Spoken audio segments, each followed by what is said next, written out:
Broadcasting live. It's America's longest running talk show on computers. It's Computer America, bringing you the biggest names in technology with guest interviews, new products, and your emails. Listen live at computeramerica.com on any device around the world. Email the show at live@computeramerica.com or find us on social media. Be sure to check out our website for contests, giveaways, show notes, live video stream, podcasts, and more. You're listening to Computer America.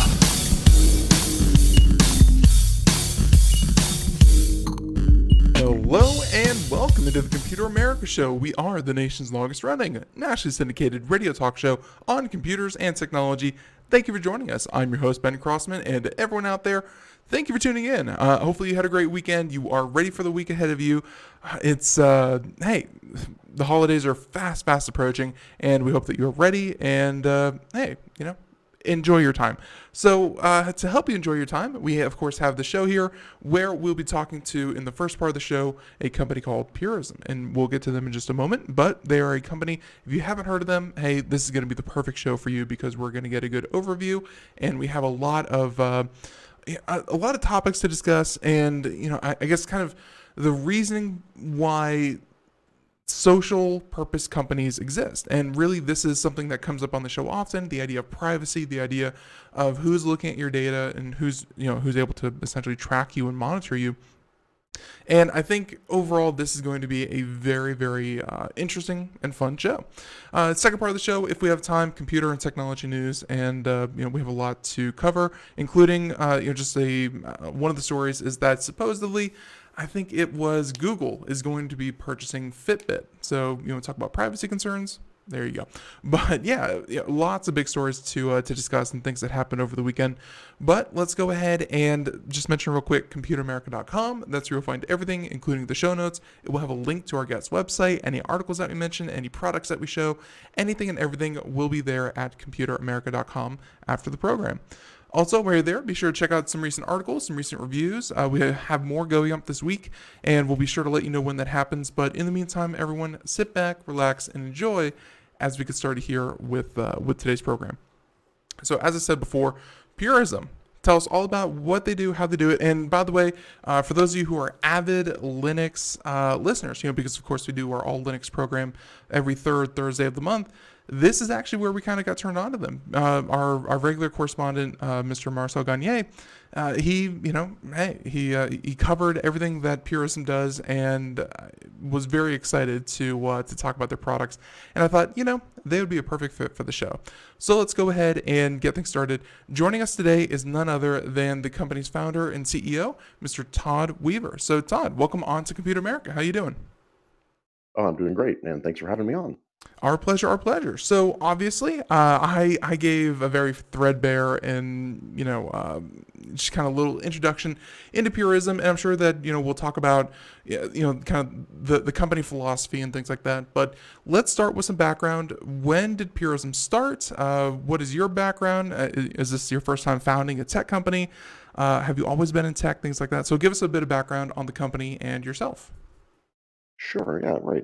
Purism started in 2014, the end of 2014, and we actually started by running a crowdfunding campaign. So it was sort of a means of saying, hey, marketplace, this is something that I am pretty passionate about, and I'd like to see creating a laptop is the first product that we put out. And so being able to bring that to market as sort of a risk mitigator to see like, hey, are people interested in this? So that started late 2014. That campaign ran right into the beginning of 2015. And then we subsequently delivered on that product, and then ran another campaign for a 13-inch laptop, Mm-hmm. and then delivered on that, and then ran the campaign for our Librem 5 phone, and are in the beginning phases of shipping through that product. So it's been coming on about 5 years of operation and continued growth. I am from the tech space. I've been in technology for a very long time, probably about as long as your show's been running. So so quite a while, number of 28 decades. years. 28 years. Yeah, that sounds about right. And so it's been fantastic. This is not the first company that I have founded, and but they've always been in either the tech or something related to tech. So either I streaming gotcha. media or in the case of high availability for inventory finance and things like that. So my role has always been either CTO, um, or CSO, Chief Security Officer, or VP of Technology, or CEO of either a tech startup. So it's always kind of been in that space. I gotcha. I gotcha. And I think I'm trying to remember the third question you had in that space, Well, no, but I think I might have. no. Really the main two questions were a bit of background on your company and you. And I have to say that really the most surprising thing out of everything that we just heard there was a Kickstarter campaign actually fulfilling the orders that are that they receive. Yes. So that's great that it Yeah. worked out well for you. Yeah, it's actually pretty amazing that that stat isn't higher than it is.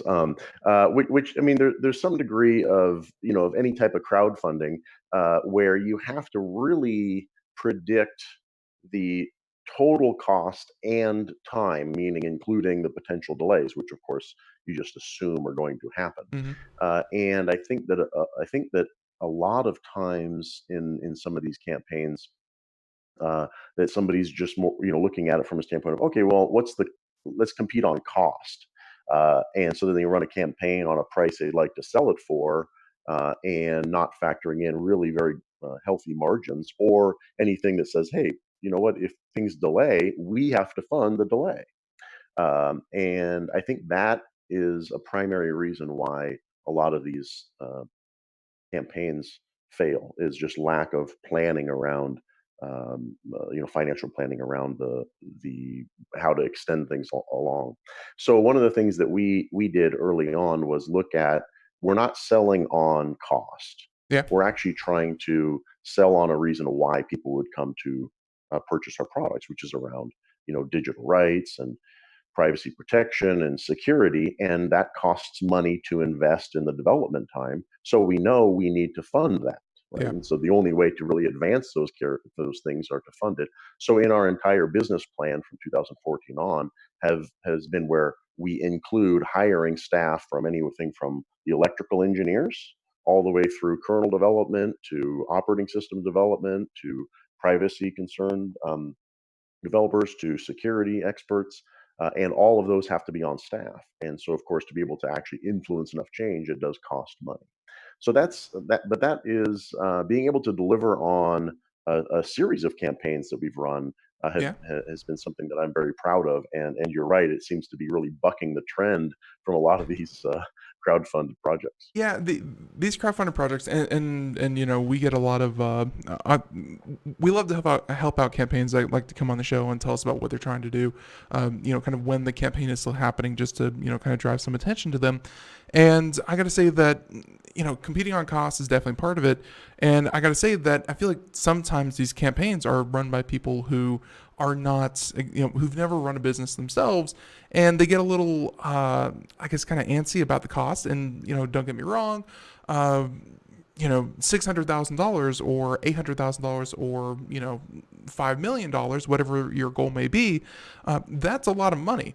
But I think the Mhm. difference in asking for $5 million and then also maybe asking for 6 or 7 to, like you said, kind of account for any kind of errors or any kind of time lost or delays or things like that. They'd rather I guess, kind of plan for, if everything goes perfectly, we can get this product out there for $4 million, instead of saying, we're going to need some cushion. We're going to need, to make sure we deliver on our product, we need at least six. And I feel like that's where a Mhm. lot of places come in. And Yeah, yeah, I think you're right. And then there's some additional pieces on that. And I think you might be really kind of pinning it down to, saying, hey, I have an idea and putting it into terms of like personal finance rather than business yeah, finance. And those are worlds apart. And so somebody who thinks, oh yeah, I mean, $5 million is a lot of money. It all is relative. So yeah, $5 million can get very, very easily when you have a team of 50 people, right? Uh, and so being able to manage and coordinate to say where's the money going to be spent, how's it going to be spent, how are we going to deal with delays, and then but most importantly in that is how do you leverage that uh, investment, right? The investment of this is basically pre-sale revenue, right? hmm, How to utilize that money to then also leverage the lines of credit you're going to need. Because you're going to need to, especially if you're doing hardware, such as lines of credit against inventory purchase, right? Because you can imagine if you sell, like in our case, where our first campaign, we were asking for $250,000 and we raised over 400,000, nice. and then we could actually but we were building everything just in time. So this is 2015, right? 2016, sort of building everything just in time. You placed an order, we're going to assemble it and then ship you one item. But I had Hmm. to then build up to the point where I have inventory. So right now you place an order for a laptop, we ship it within a few days. And then so to get to that point, just the simple math of if everybody's pre-ordering, I'm only going to have enough money for the individual orders. I can't ever place an inventory order. So you have to then be able to leverage that with lenders and look at all the financial options behind being able to fund inventory so that you can actually hold inventory, which is Hmm. equivalent to cash until you sell it. And then you can then um, be able to meet the demand and compete in the marketplace. So there's a lot of business structure and finance structure behind it all. The only aspect that crowdfunding gets you is it moves the risk from going to an existing lender or investor and puts that into the marketplace. So you Yeah. say, hey, people, are you interested in this? And that's a very powerful story to prove that there's market demand. Then you still have to mitigate all the other risks of actually delivering on a product to actually become successful. Yeah, and by the way, just the entire area of kind of crowdfunding and this kind of thing. Like so many people out there, we've even had listeners on the show who, after talking about it for so often, and we give a lot of or we have entrepreneurs come on and give us their advice, just like you just did, and love this kind of content. We've actually had listeners on the show come on and say, hey, we kind of got our own product off. And I had to actually interview some of our listeners because hey, they had their own product. So, but I did want to say I love this kind of stuff. I could talk about it all day, but I also want to talk about purism. And if we could pivot just a little bit back to, again, kind of the core philosophy around purism. We have a question here, obviously.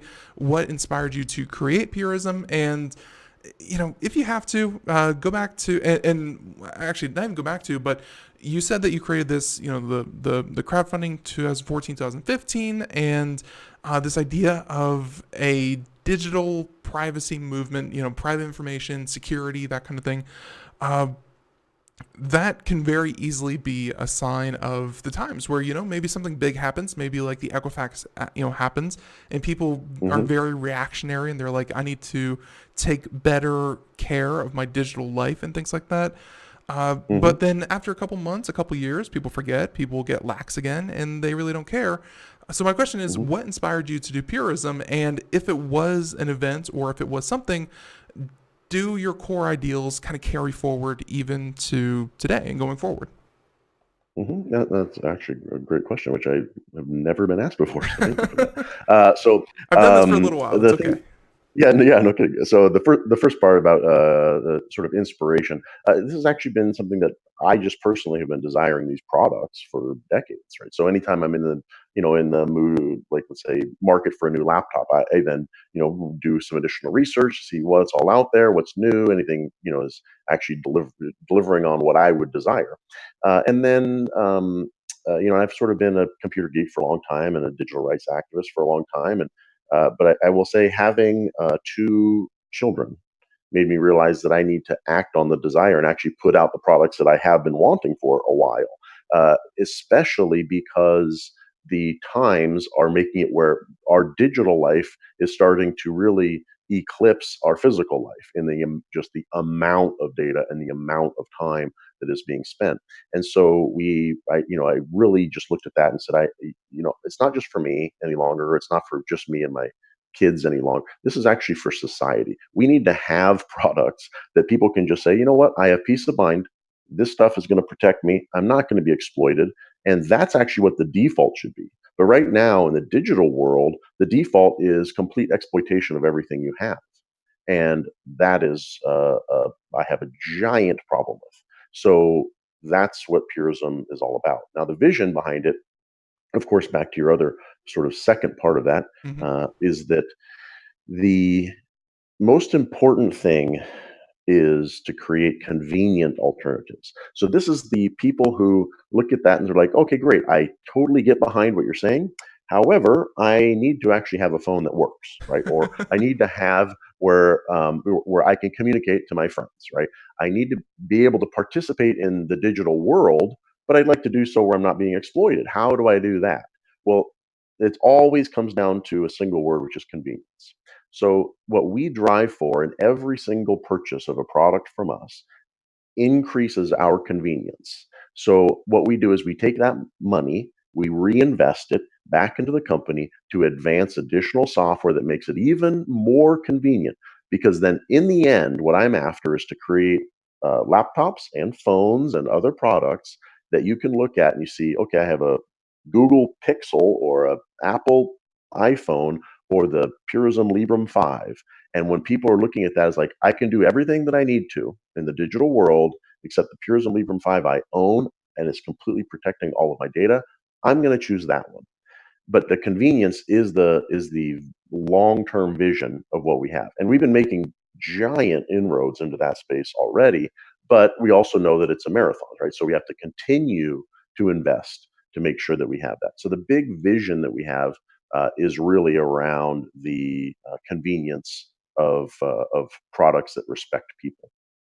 Yeah, and of course, kind of the part of that of my question was also the fact that you said that having kids and knowing that they're going to they're not only going to grow up in a world where tracking social media and essentially every click, every website, everything that they do online will be monitored and tracked and compiled into some sort of data set. Um, I'm kind of wondering that you can kind of say, okay, that's not the world I want. I want my kids to grow up in, and then there's, I guess, kind of going forward. Has the need for that kind of gotten worse or better because we've seen a lot of advocates for digital privacy advocates, and maybe it's just because I do Computer America and maybe I just surround myself with people who are much more passionate about data rights than I think a lot of people average people might be, but there has been more outspoken protest against just not only the type of data but the amount of data being stored. Has in your opinion, obviously, I mean, you're still, people can still go to Purism, by the way, PURI.SM, Purism, if you want to check it out. But you're still selling your products, so obviously, hey, your Hmm. cause is still fresh in your mind. But Hmm. has it gotten better or worse over the last couple of years since you started doing this? I think there's so I'm going to say better to quickly answer your question, but then Mm-hmm. I'll give you some anecdotes that kind of bolster Sure. that. Is that so? Our company has grown triple digits year over year since we founded in 2014, and that's a hard stat. That's over doubling every year, right? Which mathematically we can't do forever, but we're going to do this year, and we're projected to do next year because that's when we're mass shipping our Librem 5 phone. Congratulations. So the market is clearly there. The attention, meaning from journalists, right, being able to boil down these problems is there. When you actually get congressional level concern across parties, then you know that this is going to be a long term topic that's going to be discussed an awful lot to actually see like how are we going to go solve this problem, right? Be that from Cambridge Analytica to Equifax to your data privacy to ransomware. All of these things in the security privacy space all boil down to your individual freedoms and your individual freedom online. And so and my stance, which I've also testified before California Congress on the issues of privacy. My big topic to them was to say, what we should have is the default should be you're opted out, right? That you don't have, you're completely protected as default. And then you opt in to anything that you'd like to share, such as I'd like to order pizza. I will opt into where my current location is, right? Rather than the default being everybody knows where your current location is, and how in the world do I stop that, right? And so those types of examples are where we have to really reframe the entire process what we're thinking about. So it is a growing trend, and it's from what I just described as a few anecdotes shows that it's not going to stop, right? It's all journalists are talking about it, and this is not just like tech press, right? We're talking about widespread journalists from multiple countries. Right. We're talking about government regulation as a topic. We're talking about both parties in the U.S. and other parties. So it's not party politics either. It's society cares about this issue, and so it's going to continue to grow. So, the main yeah. The main hurdle, of course, is that we're talking about big tech companies. And this is something that I'll just sort of close this topic with this point, is that a lot of people think, well, it's like, you're going up against Apple, and you're going up against Google, and you're going up against Microsoft or Facebook. Right? So, you're like the big tech companies. And history will show us that the majority of those big tech companies actually didn't exist not too long ago, right? I mean, and if so we as society can easily change this. Now we're talking about a few years, right? But we're not talking about like next week, but enough people are interested that if a convenient product can reach mass adoption that actually respects people, then we have reached that tipping point, and it's sort of people will wonder, why didn't this start earlier? Or all the people who originally would tell me that there's no way that you're going to be able to compete against Apple or Google will turn back and say, well, why didn't you do that sooner? Or oh yes, we saw this coming. So it's actually sort of a personal pride that I have in really challenging the system, disrupting the current status quo that actually benefits society, and seeing the overwhelming response from people who are like, yes, we need that and we want it, and the support that we get is really quite remarkable. So I have so much to say in response to that, but I'll kind of take your last point and kind of expand on that just a little bit. I will say that I love them or hate them, Tesla people tend to be very opinionated and polarized with Elon Musk, but I got to say, Elon Musk aside, what Tesla is doing and what just so few companies out there are able to do with established markets. And I know that you said that not too long ago these markets weren't that established, or Google and Apple weren't that established. They certainly are now. They are certainly household names, and they have a lot of presence of mind. But my thing with Tesla is that Tesla was able to go into the car market where there really haven't been that many new car companies since like the 70s or the 60s. It's a very kind of locked down kind of market. And for a company like Tesla that has all the free PR that they want, tons of investors throwing money at them, they've been able to raise more money than anyone else. They're still, going quarter to quarter with people still asking, when is Tesla going to collapse? When is Tesla going to get out of the car market? Why is Tesla still a thing? And then, of course, last quarter they did really well, and everyone said, well, Tesla's amazing. Like, they flip-flop. But my point with that, in relation to what you're trying to do with Purism, is that breaking into one of these fixed markets is incredibly hard. And trust me, a lot of people try to do it. Very, very, very few have any kind of success, let alone long-term success. Oh, I think all those points are valid. I also feel like, of course, in what you're describing, Apple, of course, and all those companies have been around quite a while, but the relative newcomers, right, didn't exist 10 years ago, Yeah. and so what you're actually looking at is understanding how to disrupt them appropriately. If you're talking about just like creating Facebook too, well, that's just not going to work, right? Because they already have market dominance and also a massive stickiness of users. So what has to happen is actually has to be a convenient product that actually has a different reason why people would be moving to it.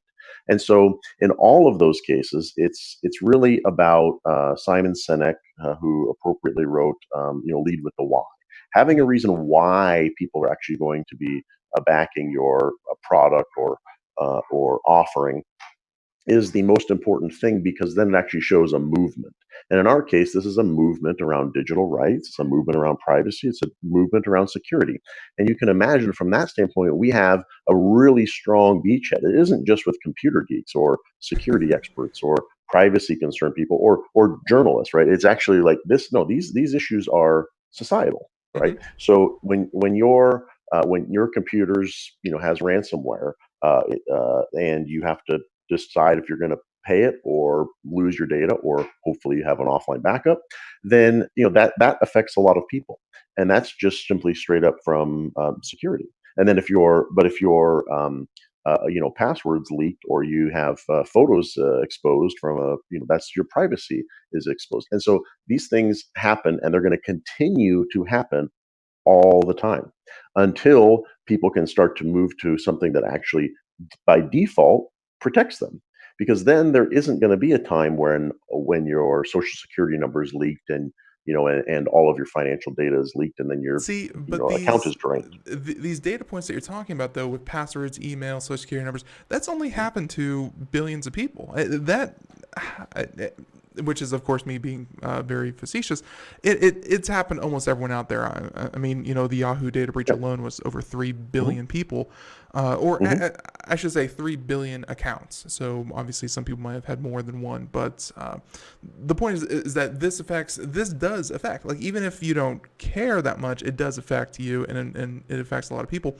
I did want to step back just a little bit, because for all of the shows that we put on here 5 days a week, I have yet to have someone come on the show.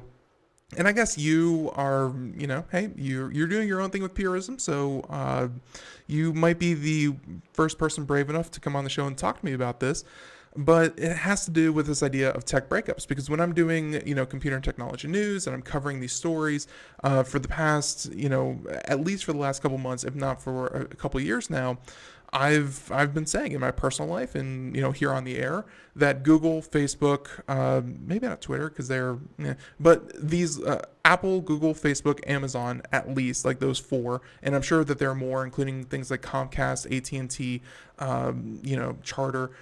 There are only a handful of companies that, if you look back to the 80s when you had the monopolies that were happening with the telecom industry, we broke those up.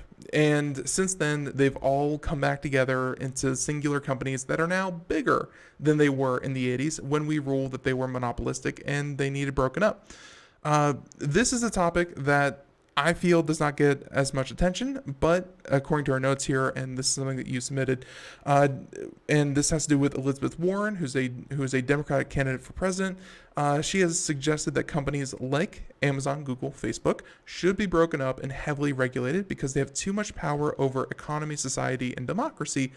And obviously, I want your thoughts on the matter, but I also want to tell all of our listeners going into this that when the financial collapse of 2008-9 happened, There were banks that were too big to fail because obviously if they went under, entire segments of our economy would have just completely collapsed. And just from a personal point of view, I can't imagine a world where Google, Facebook, Amazon, and especially Amazon at this point, they're increasing so much. I can't imagine a world where they aren't providing the services and products, and yet they're doing so kind of unilaterally. Or yeah. So again, Todd, I wanted your reaction to this, but I got to say that you know I think that they do need broken up. And Mhm. hey, not even because competition is key, but because they're just too big to fail. They're massive companies like we've never seen before. Yeah, well, I mean, I think you're touching on one important part almost in the end there, which I am a huge fan of competition in the marketplace. Hmm. However, right now, sort of unrelated to politics, because I think that this issue isn't Right. necessarily party lines, right? It's actually across all of society. Is that people are tired of monopolistic companies that control their every action, right? So people don't like the privacy invasion. And so, is that going to be where we're talking about breaking up the companies or regulating, which of course is another whole issue that I'll get into here in a moment, uh, where people, if there were a number of companies being able to provide a service that was all other things being equal, then people could choose based off of what they'd like and say, "Oh, great, I'm going to go with Facebook over here, and then you know what, I'm going to have the Facebook equivalent over here." And there's actually something that Cory Doctorow discussed that was called adversarial compatibility. And what that really meant was sort of like the same way that a lot of these giants started was that be they would be compatible with their predecessor. And what that, so you could actually work with the predecessor, meaning like either you could read the emails, right? So you can log into Gmail and have emails sent to you, or you could log into Facebook and communicate to your MySpace friends, right? Hmm. But what happened is through the process of these companies getting larger and larger, they actually wanted to remove that compatibility layer, and they've contracted to remove the compatibility layer. So rather than actually driving for standards or complying with standards, then what these giant companies do is just drive home the stickiness. And that's, of course, a VC term, which means how do we lock in users so they can't leave? And so that has been mastered by the tech giants now. And so what has to happen is there's easy ways to not necessarily break up. I mean, I'd be fine with breaking up if we actually could get the FTC to actually look at Right. those and say, you know what, hey, maybe they shouldn't be buying up all the competition just so that they can't compete, right? And so we actually have competition in the marketplace. I I feel like if and sorry to step on here real quick, but I have noticed that that is a trend that happens with over the last couple of years, is that people are starting companies, especially with venture capital money. They're starting companies to eventually, be it an AI company, a smart car company, a driving company. They're starting companies with the hopes of being bought out by a larger company. So yeah. that's absolutely the exit game. So the whole VC exit market, right? I mean, you're talking about two types of exits: IPO, which is uncommon, which means you have to be the leader in the space. Otherwise, your entire exit plan is acquisition into a giant company. So they're from the onset. As soon as you take VC money, you've either sold all of your users out for later, or you have entered into a game that is designed entirely for an exit into acquisition into a giant company, which means that you're actually not going to compete in the marketplace because the giant company is going to just continue to dominate that market. So this comes back to competition.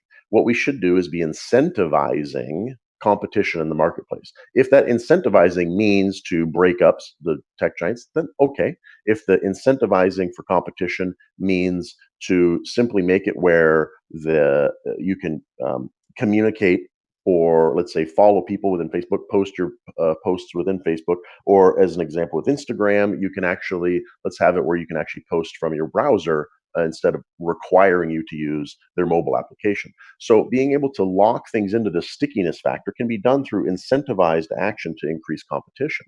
There's any number of ways to solve those things, but right now it's completely unregulated. And so these tech giants who can spend every waking moment making it harder and harder and harder for competition to actually grow. And that when you get into the regulation world, they're going to lobby for regulation that makes it harder for competition. So I regulation yeah, helps giant companies when the regulation doesn't come from benefiting society, I right? Because did the regulators, I did notice the that big companies are going to when lobby that. yeah, I did notice that when Facebook, we talked about, Mark Zuckerberg went to Congress and said that we want regulation, we would completely comply with regulation, and then Congress set up the board to, kind of outline or try to think about what that regulation would look like. Guess what? Facebook and Mark Zuckerberg were right there as like chairman of the entire board. Like they're like, yeah, we want to obey the rules. Tell us what the rules are, and then they're the ones making the rules. Yeah, so this is where regulations it's tricky. So regulation that comes from society, right? So society says, "Hey, listen, we want to incentivize competition, please." Then that's great, and that's a regulation that can be enforced, and it helps society. But what happens more often than not in those, especially when you're talking about big tech companies that can come in and lobby hard to adjust the rules slightly in their favor, which means favor of it costs a whole lot to be compliant with regulation, Mm-hmm. right? So the cost becomes a prohibitor for actual new entrants into the field. So it means it doesn't increase competition. It actually solidifies the giants who have to comply with regulation. So this is why the regulation must come from the people.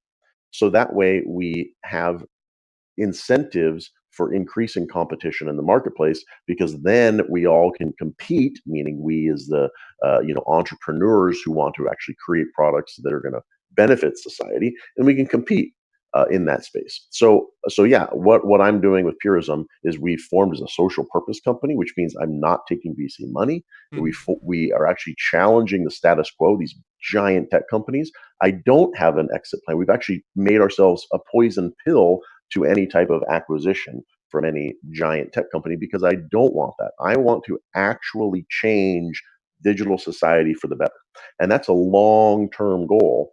And we've structured ourselves to do so, and we've continued to grow, which is actually making the products that are going to be able to compete in the marketplace. So even without the incentives and with the difficulties of what the tech companies are doing, we're still challenging them and trying to compete in a space that's not incentivized to do so.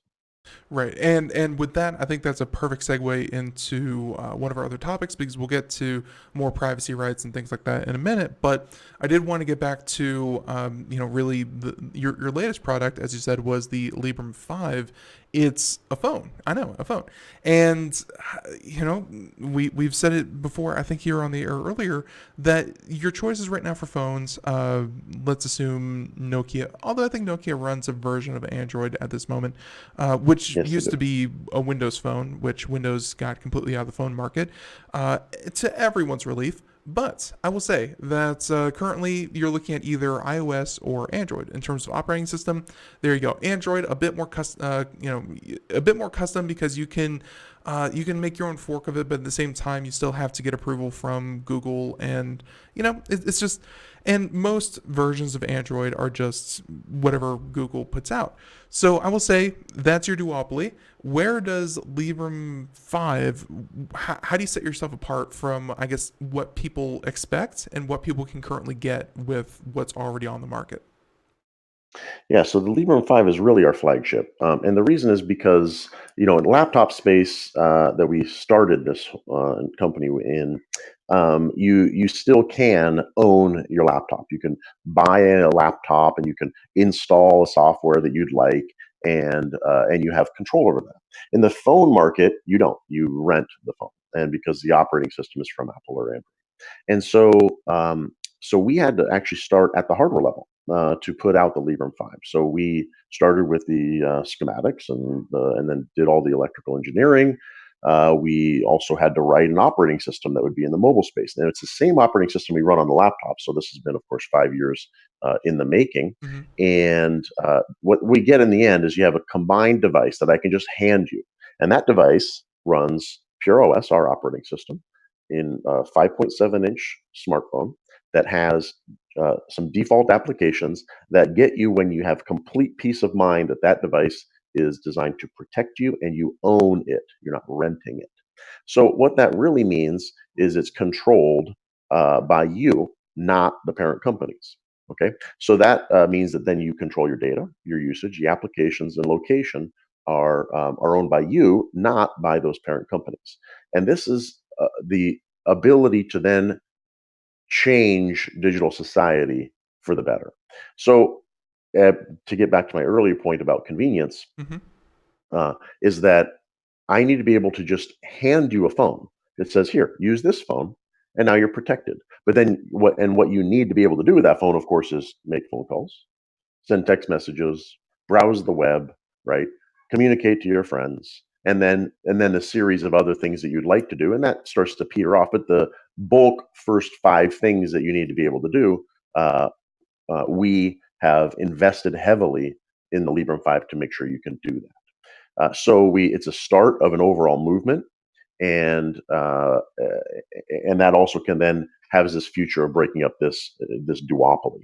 Now, the issue, of course, in the end for this duopoly is that there's hundreds of thousands of applications that are across these app stores, Yeah. and we're starting off where we originally promised 5 apps, but I think we're up to about 12 or so, and we're going to continue to add more and more. And the community behind what we're doing is already porting applications to the store even before the phone is in mass production.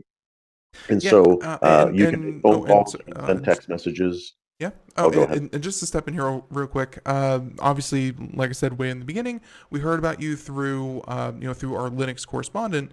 Uh, is there any tie-in with of course Linux, but also the idea of kind of open source and all of the views that they take as well? Yeah, so one of the key things behind Purism is that we align closely with the belief system behind the Free Software Foundation. So Pure OS, the operating system we have, is endorsed by the Free Software Foundation, and that is the gold standard of freedom. Right? Mm-hmm. Means there's not a single binary that the source code isn't released for verification of your 4 essential freedoms. So that's a very, very high bar to reach. And Pure OS, as the operating system, runs on the Librem 5 phone. So absolutely, you have complete control. Yes, it runs a Linux kernel. Mm-hmm. All the software is released. It's an entire GNU computer that you get to carry around with you. And the applications that we've been investing in, we've written the calls application, so you can make phone calls on a phone that's not Android or iOS. We've written a messaging application that allows you to communicate via SMS and also XMPP currently. Mm-hmm. And we're going to be adding Matrix and a few other protocols to that as well. Browser is one that's been well established, GNOME Web, that has been running on desktops for a while, and we basically ported that so it can work on a mobile device. We also wrote an entire library called Libre Handy, which basically takes existing applications that you run on your laptop and makes them run on a mobile so that they are touch friendly on a 5.7-inch screen. And so we wrote that, which means that then all existing applications can just simply be ported through modifying a few classes to have those done. So as an example, the clocks application just happened to get that same porting to occur. Settings, the ability for password safe, a bunch of examples like that, where it's just changing some classes and then it can run. That also gets you to true convergence, where you can actually plug in your phone to a monitor and run a keyboard and then have it be your desktop computer because it's the exact same code base, right? Mm. So you think about that same movement of convergence was done when websites were made for mobile interface, so they would adapt to the appropriate thing, or at the time it was called responsive. Yeah, But responsive. but we actually changed the name of that to adaptive, primarily because responsive in our case means application responding or not. So we changed it to adaptive, which means it can adapt from your laptop to a mobile device. And so then we also wrote the entire shell and the compositor and everything for a mobile phone, and releasing all of that code, that it gets included in Pure OS. So this means that your phone, you can do. There's so many amazing things that are going to come out of the Librem 5 that we can't even imagine right now. There was recently somebody who actually put out a great video on saying, hey, you know what? I could actually make a streaming video service from my phone as I walk around everywhere, because you have complete control of this device. So all the power that you get from any type of Linux kernel-based distribution on laptops or servers, or you have all of that power and control, and the amount of amazing things are going to come from that, like I can't even imagine. And it's going to be very, very exciting. Couldn't agree more. And I actually got to ask you that after, really taking a hands-on approach on this, and, you've really, you have not taken the easy route of, kind of just saying that, hey, someone else has already made the wheel. Why do we need to reinvent it? Oh, because there's a structural flaw in the other wheels that we could be using. I got to say, though, that looking at what Android and looking at what Apple are offering, do you ever look at them and, after, kind of building everything from scratch, do you look at what they've become and what they've done and just say, wow, that is so much more impressive than people might realize? Even if you don't like the direction that they may have gone, Hmm. what they've created is certainly something.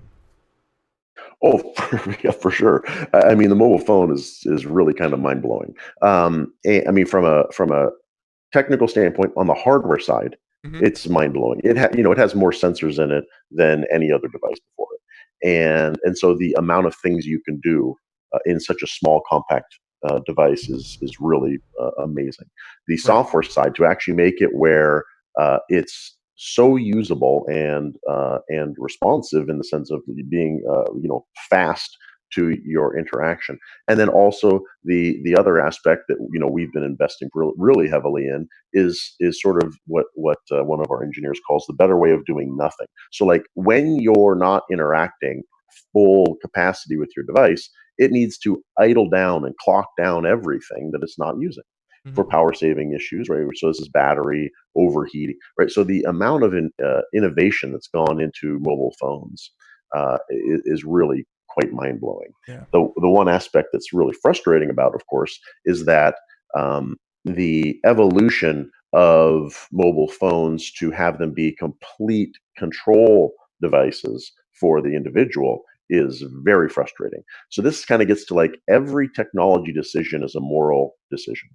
And with computers, the evolution of computers were where you were in control for much of that evolution, which is sort of like, even back to Free Software Foundation starting, was sort of like, it doesn't matter what hardware you get, right? Just install our software and then you'll be in complete control. Right. Well, that evolution was it has no effect in the current market, because the current market is just completely gotten rid of that entire philosophy. You can't just buy a phone and install software on it you want. It absolutely is cryptographically locked to the hardware of what software you can run, and then you don't have control over it, right? So those types of things are why we had to start from the beginning, right?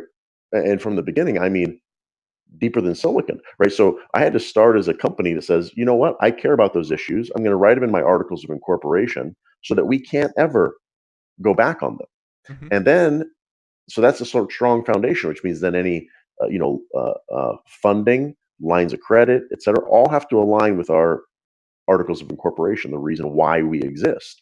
Then, okay, now let's actually try and address hardware. So then we have to build hardware that you can also control, which is starting from scratch. The existing hardware you can't.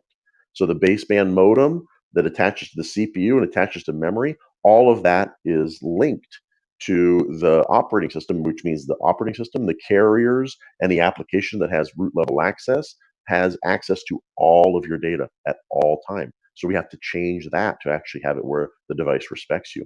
So you can imagine, from what we're doing, we're challenging business models, we're Hmm. challenging financial models, we're challenging hardware manufacturing processes, and we're challenging operating systems we're challenging applications and services as well, to say, hey, you know what, we need ethical services as well. So Purism as a whole manufactures hardware, right? Phones, laptops, secure keys, servers. We have an operating system, Pure OS, that actually respects people from the onset. We also offer services, what we call Librem One, which is encrypted mail, VPN, social media, and chat program. Because at the end of the day, what I need to do is provide to you a phone that you can just turn on and have it work, where you can communicate to people cross-platform, but know that you have peace of mind that you're completely protected. And to do that, we have to challenge all of those things. Right. And by the way, there are a couple features for anyone out there watching the video portion. We have the Librem 5 up, on your website here up on the screen. And two of the big ones. First one, use your replaceable battery. So obviously you do not say swappable battery. So this it's probably going to be a pretty easy access to a battery that's within the phone. How easy do you think it would be? And actually, let's just tie the whole thing together. The second part is the courage jack. Obviously, poking fun at Apple for having the courage to remove the 3.5 millimeter headphone jack, and you had the courage to keep it and rename it the courage jack. So I like that tongue in cheek. And then the last one Yeah, we is all, yep. yep. And real quick, the lifetime updates, which extend the life of your phone, because so many phones, especially in the Android market, they only keep updates up to like, I think it's like 2 or 3 generations, and then the iOS, I think like now if you have like an iPhone like 5S, it's currently not being updated by the current, or not being serviced by the current iOS ecosystem. All these together, you've put in some things that I think people have been asking for from the other companies for quite a while. I mean, good choices. Yes. Excellent. Thank you. And I'll also add in there, we do have one thing that none of them do have, which is hardware kill switches. So it's actually where Yeah. you can physically sever the circuit for Wi-Fi, Bluetooth, or webcam, microphone, or your baseband modem. And so you can actually, like a light switch, right, toggle it off, and you're like, oh, I now know that those things are not enabled. But to kind of go through each of those points, the user replaceable battery, no screwdrivers needed. So Okay. you actually can pop the back case off, pop out the battery, and put in another battery. Um, and then you also have the ability to remove your modem or your Wi-Fi card, or swap them out. So depending on location, or if you even wanted to replace one, or because we're going to actually be manufacturing the base card in the USA pretty soon, then you can also swap that out for a made in USA modem. Hmm. And so there's going to be some choices around a lot of those things. And then the other topic around looking at having a headphone jack. Yes, the technology is very old. However, it's also widely used, Yeah. and so you can still use Bluetooth for your Bluetooth connections, but having the cable there is beneficial. And then also Type C charging. So and then also having it where adding You in you the also have storage that you can yes. yeah. Yep. So SD card you can pop in, and we also have a smart card, PGP card, that you can end up loading in there as well. So what we're looking at is really creating what we would consider the dream device, and the dream device from a privacy perspective, from a freedom perspective, from a security perspective. Right. These are markets that we are leading in, and the primary way that we're leading in them is because we understand that it's about control. Right. Security is a game of control. Privacy is a game of control. What we need to do is make sure you, as an individual, have complete control. And so that is what solving the systemic issue is all about. And so it's been just extremely exciting, the entire process, right? The roller coaster ride of entrepreneurship, and also the support that we get from so many people who really helped us form that beachhead, to getting to the point where we, are at the early stages of our batch shipping and getting to that point of mass production.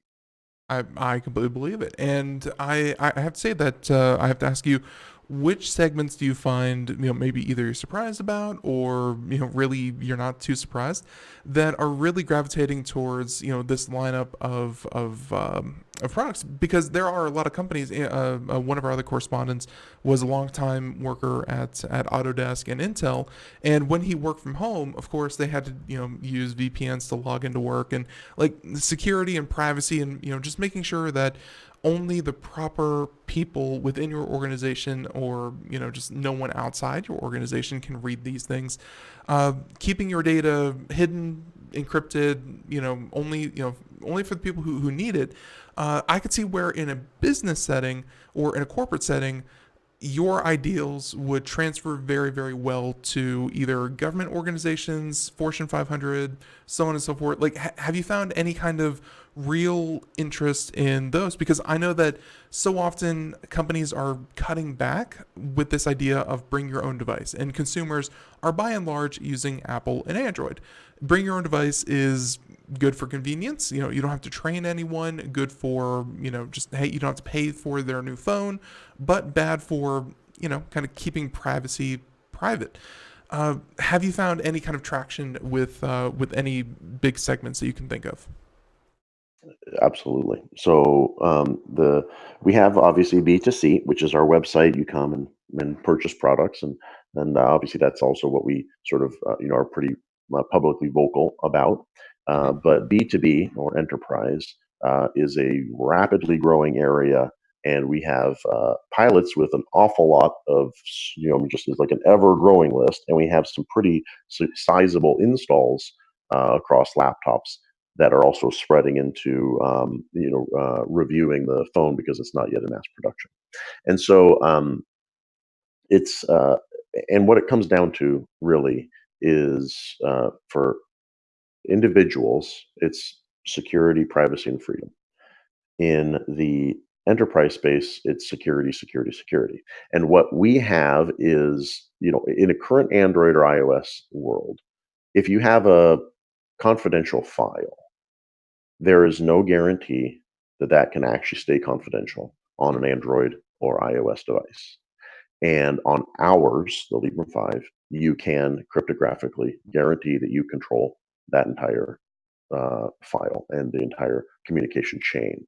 So that level of control is key for the people in the know within, chief security officers, chief technology Right. officers. These are things that they've known for decades, and there just isn't an option. So they're looking at how can we at least attempt to mitigate the problem on Apple or Android, right?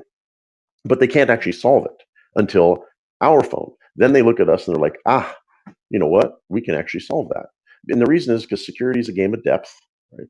Most companies look at how to put up sort of a veneer or marketing PR of security without actually solving the systemic issues. And I like to say that Band-Aids don't cure cancer, right? So you actually have to solve these things so that security is actually a secure device. And so you can have a file on a Librem 5, or you can have it connect to a VPN, and that the foundation, you're solid, right? Rather than just sort of putting up some paint on your foundation and think, yep, I'm good.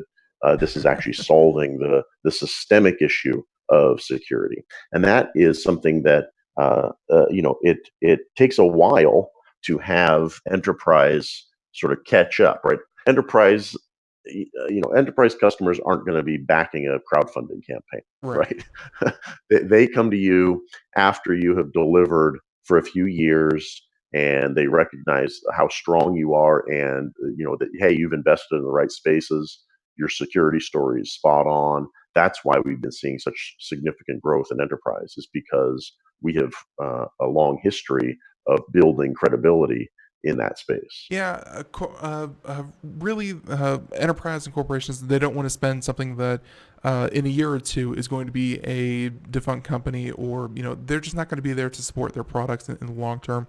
Which again, with lifetime software updates, you're clearly going to stand behind these products. It's not just oh, you bought the first generation, well, we're on the fourth generation, so you better hurry up and buy a new one. It seems like you're really going to be standing by that. And by the way, we also found here, by going to the enterprise part of your website, the Librem key, though we probably won't have time to talk about that because I have to start wrapping up this interview because I've been having so much fun. I've been letting time fly on by. And Todd, before we go though, we have just a couple minutes here. I had obviously, topics. We have many of them, but I wanted to pick your brain about where you. Oh, actually, first things first. If anyone goes to the website, which again, puri.sm, we'll have a link in the show notes. If you go there, you can find all the different products there: the Librem 5, the Librem 13, and the Librem 15. Just real quick, for those of you who might be confused, and I am incredibly intelligent, the 5, 13, and 15 all refer to the screen size of the devices, correct? Correct. Okay, so 5-inch phone screen. Try to make it as simple as possible for me to remember. Right. So the Librem 13 is a 13-inch laptop. Librem 15 is a 15.6-inch laptop. The Librem 5 is a 5.7-inch phone. There we go. Okay, yeah. So just in case anyone was wondering why it's not Librem 1, 2, 3, it's 5, 13, and 15. Very simple. So with that being said, now that you have 5, 13, and 15 here ready to go, and people can go out there, purchase them, take a look at them. Hey, anyone can get their hands on these things. What is next for you and your company? Yeah, so we obviously have been growing very rapidly. We obviously have, as you mentioned, laptops and phones. We also have servers. We have Librem Key. We have software, applications, services. These are all things that we've been investing in very heavily. So our main focus from now until about the middle of next year is going to be improving upon those, meaning delivering across all of the phones, making sure that we're making all the operating system improvements that we need to, optimizing an awful lot of things. So that's sort of the next 6 months. And after that, then we actually plan to expand more into additional hardware products and other markets. So that'd be routers, tablets. I'm looking forward to the Librem console that I can play video games on. So Todd, I got to say, the music playing in the background, I know that you can't hear it, but we have to wrap up today's show. If people want to find out more, where's the best place they can go to find that out? Oh, our website for sure. So that's puri.sm. Perfect. And hey, and one last time, we'll have it in the show notes. And Todd, I want to thank you so much for coming on to Computer America. This was a lot of fun, a lot of stuff that we didn't get to talk about, but maybe in a few months, hey, we can play catch up and talk about these some more. If you're willing. Thank you for coming on Computer America. Thank you so much. All right, have a good one. Bye-bye. Everyone out there, thank you for tuning in to Computer America. Until next time, have a great one. Bye, everyone.